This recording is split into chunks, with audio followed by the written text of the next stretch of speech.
Welcome back. You know who else is back?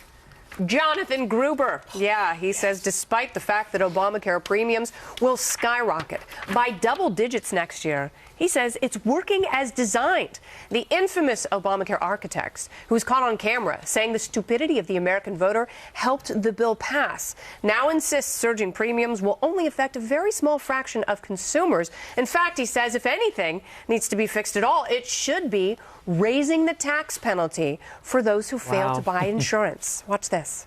Once again, there's no sense in which this has to be fixed. The law's working as designed. However, it could work better. And I think probably the most important thing experts would agree on is that we need a larger mandate penalty. We have individuals who are essentially free riding on the system. They're essentially waiting until they get sick and then getting health insurance. Meantime, Donald Trump continuing to hammer the issue on the campaign trail, saying Obamacare was flawed from the start.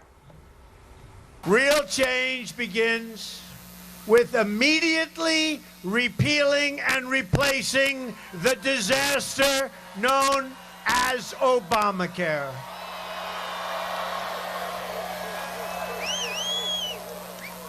That one's not even close.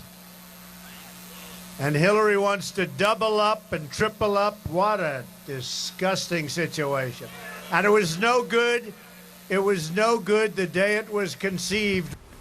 But Hillary Clinton has repeatedly said repealing the health care law is not the answer, and she wants to fix it instead.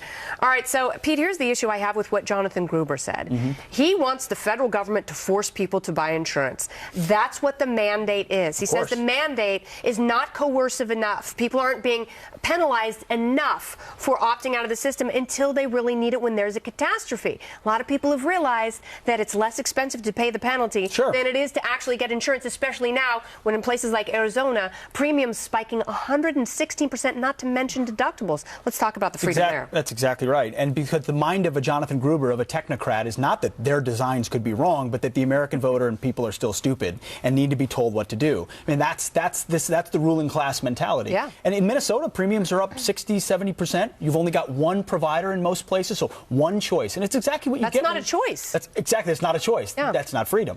And it's exactly what we said would happen. Costs go up. Choice goes down, and people aren't gonna want it because they don't have the option. And Sandra, the bottom line here is, you know, Jonathan Gruber again, he despises the dirty working class people who are on the exchanges, those who do not receive federal subsidies. He says it's only a small sliver, when in fact there are a lot of people. Half the people who have Obamacare insurance didn't get it on the exchanges. But to your point about people have learned that it's less expensive for them to pay the penalty and wait until there's a catastrophe to actually get the health insurance, and that his idea to fix this, I can't even believe he said it out loud, is to raise the penalty then? That's the idea of how to fix this. Donald Trump, though, while he is hitting this hard, and it's working for him, it appears to be, needs to be a little bit more specific. I don't know. This is what I read when I see all the criticism of Obamacare. We need to get rid of it and replace it.